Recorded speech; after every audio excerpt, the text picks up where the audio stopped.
Okay, time for part 2 of this week's comic book reviews. This part is entirely Spider-Man, so if you don't care about the character, well, there are other books that I reviewed this week, so if you want, please check out those videos. Otherwise, let's start with Spidey, issue number 2.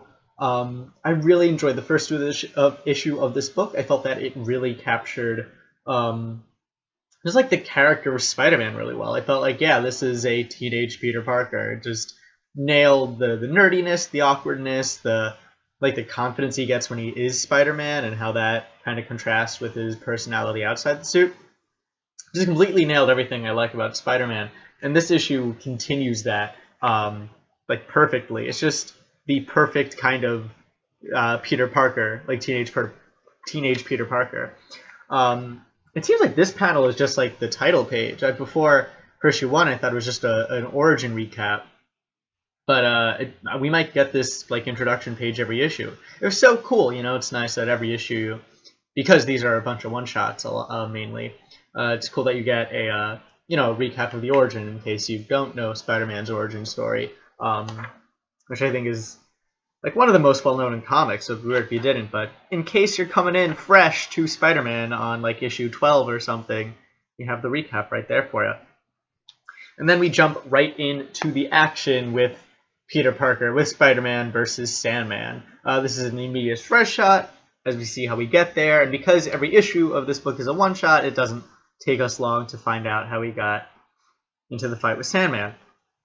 But we don't start as Spider-Man, we start as Peter Parker, as he's nervous about going to school because it's his first tutoring session with Gwen Stacy, and he wants to be, look good for her and everything, because he kind of has a crush, because Gwen Stacy's a cute girl, and he's an awkward, teenage nerdy boy, so. Then he has talking about all of the identities he has, so, like, really, really just quick, this is who Peter Parker is. This is all 4 of the Peter Parkers.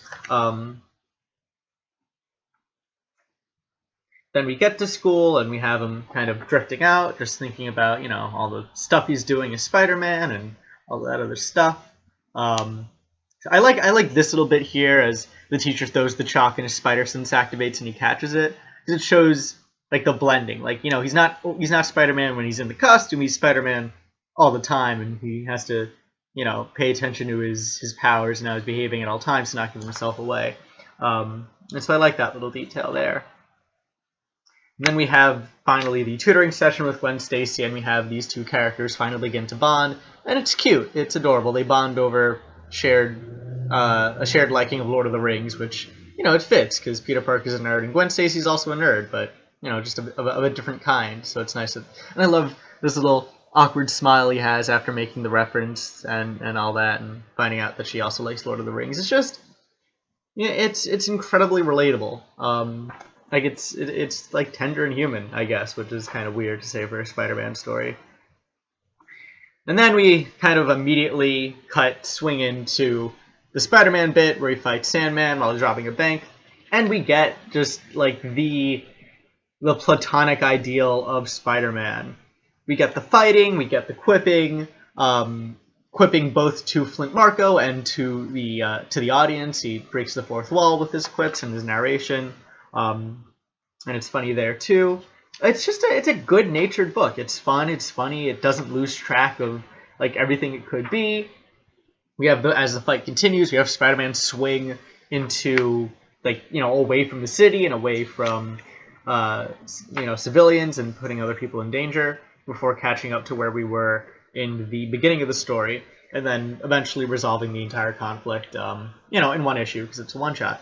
But yeah, no, I just love this book. It is the a complete distillation of that teenage Spider-Man story, and that happened in the first issue. It's happening in this issue, and it's really enjoyable. If you like Spider-Man, you will enjoy this book. This is like peak Spidey right here, and everything about it is just fantastic. Everything except one thing, but one thing that isn't fantastic, it doesn't have to do with the story at all. It has to do with Marvel, like with the actual publishing method, and it's a bit of a spoiler. So if you don't want to look, this should only take about 30 seconds. Anyway, and I promise not to like really show the page. But what happens is you have this page that was supposed to be a spread that Marvel cut in half like this. So when reading the book, you have to go back and forth to get the story in the right order, which is just bullshit. Like that's bullshit. I mean, yes, you have to get your advertising in, whatever. You could have moved it over one page to have this spread as it's supposed to be, as an actual spread and not two pages on the other side of each other. And that's, I mean, again, that's not the fault of the story at all. The story, the illustration, everything about this book is like perfect Spider-Man, as I said. But that really just is bullshit to have it cut up like that. And there's one more thing that gets me about this book. That is kind of story based, but Peter Parker lives in Forest Hills in Queens, New York, which is a real place. It is actually where I live, and this is not it. This is not far. There's no river. Forest Hills does not. There's Flushing Meadow Park that's close by, but that's not Forest Hills anymore. There are houses in Forest Hills, but they're not laid out like suburbs like this. It's not. You don't have like cul-de-sacs and stuff like that. This just is not Forest Hills at all. And no, like, 1% of everyone who reads this book is gonna know that. But I'm that 1%. I know what Forest Hills looks like. It doesn't look like that. And that bothers me as someone who lives here. I feel like it's a misrepresentation of my home, and like, you could Google this shit. You can Google Forest Hills and just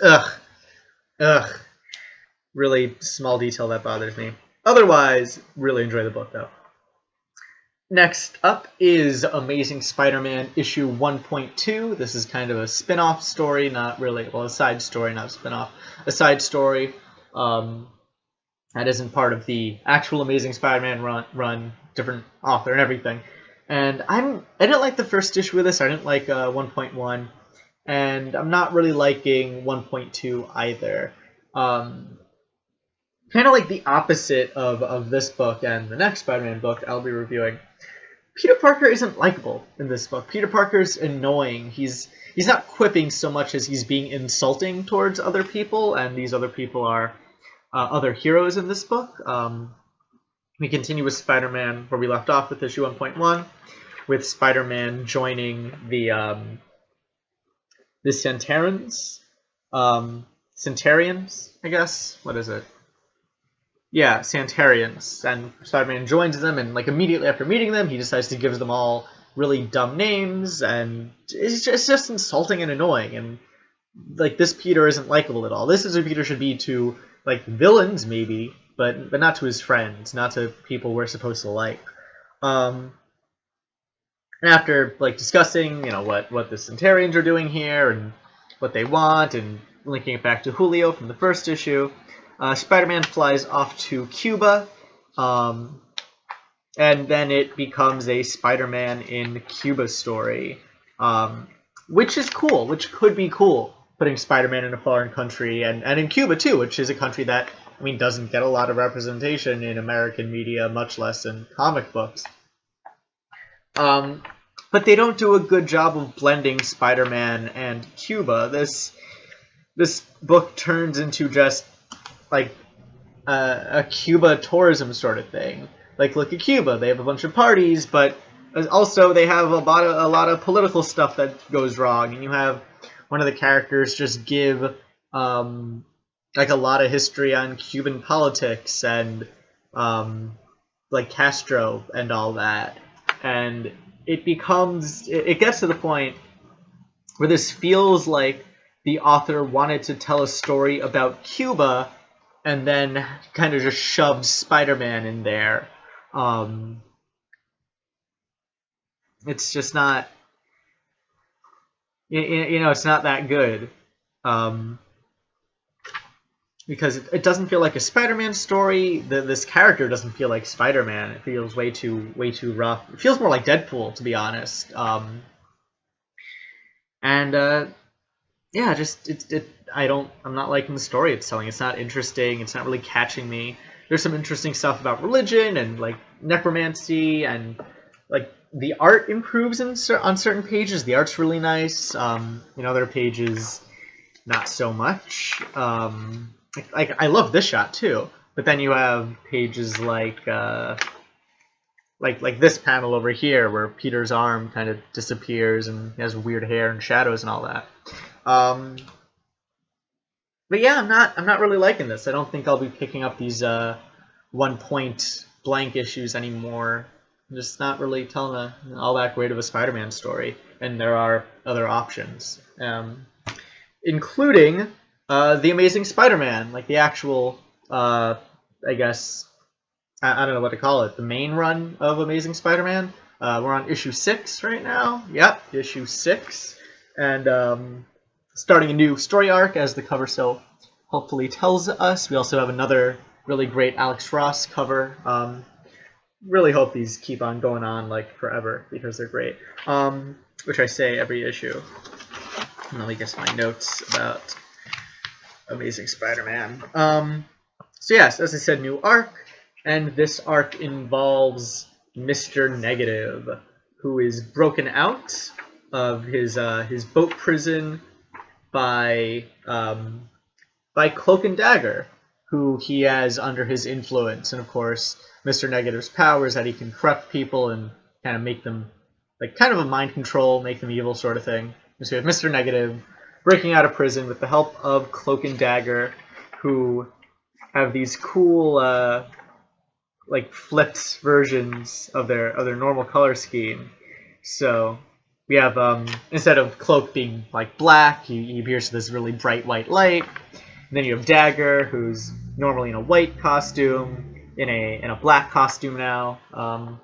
Just, I don't know, I like the effect. It's very, I guess it's very black suit, you know, very like black suit Spider-Man kind of Venom sort of thing. But it's a cool effect, and so I like it, and it looks good. And so Mr. Negative, as I said, breaks out and goes to Shanghai in China, which also happens to be where Peter is right now, trying to do a business deal with a local Chinese business in order to get some clean cars in China, clean up the smog problem they have. And what else? Yeah, I mean, it's not too much, but it happens very fast. The pacing in this book is really great. So Peter in China now has to deal with Chinese authorities and who are investigating the break-in into Parker Industries. And so it seems like we're going to be getting a bit of a Chinese story, but not in the way that this was a story about Cuba, more in a way of, like, this is Spider-Man actually having to deal with Chinese politics. Like, it affects him directly, and we'll see how he interacts with that in a kind of East meets West sort of thing. And I like this panel here where he's dealing with the Chinese cop. And he has to, like, you know, say to himself, because they're blaming him for all these unrelated things, and he has to say to himself, what's the grown-up thing to do? Because it shows a lot of growth as Peter as a character. Like, it's like, if you compare, you know, like this book, and then this book, we show, yeah, Peter's matured quite a bit, actually. And we see him behaving like an adult, like a CEO of a multinational corporation, which is cool. And Dan Slott has been doing, in this run, Dan Slott's been doing a lot of that, of making Peter a lot more mature. And like showing how he's like just a well-rounded human adult, you know, which is cool. We then squeeze in a fight with someone under Mr. Negative's control, who is controlling he's a construction worker, a demolition worker rather. So we have Spider-Man versus a wrecking ball machine. Spider-Man gets the song "Wrecking Ball" stuck in his head through the rest of the issue after this. And then we have, that's pretty much the end of the book, where we then kind of put everything together and have Spider-Man meet Cloak and Dagger and Mr. Negative, but I won't spoil too much more than that. So yeah, as I've said, the previous however many issues of Dan Slott's Spider-Man books I have read, I really like this. I think Dan Slott just has an incredible grasp on the character. He writes the character, as I said, as someone like recognizably Spider-Man, who does the quips, who's funny, who's dorky and nerdy in all the familiar ways, but also as someone who's more mature than than he is in a lot of the other books. And especially now that he is in this more elevated position. He's a boss, he's a CEO, entrepreneur, whatever you want to call it, which would require someone to be more responsible. And Dan Slott's showing us how Peter Parker deals with that extra responsibility. And of course, Peter Parker and responsibility, Spider-Man, great power, great responsibility, it all ties in really well to like the, together in a story, and then also to the larger Spider-Man mythos. The art is fantastic. I'm really enjoying the art. I enjoyed the dialogue. Just everything in this book, I think, is really cool, really well done. And I want to read more and more of it every time I read an issue. I'm always excited for what happens next. So that is Amazing Spider-Man issue number 6. And that is it for this part of this week's comic book reviews. I hope you enjoyed. If you're interested in other Marvel books, that is in part 1 of this week's reviews. And if you're interested in some other books not published by Marvel that I reviewed this week, those are coming in part 3 of this week's reviews. So I hope you check those out. If you don't, thank you for watching this one. I hope you liked it. If you did, please rate it. If you like these and want to hear me talk about comics every week, please subscribe. Any comments, questions, recommendations, concerns, any opinions whatsoever, please leave them in the comments below and I will try and get to them. But yeah, thank you for watching, and I hope that you will join me for some more comic book reviews.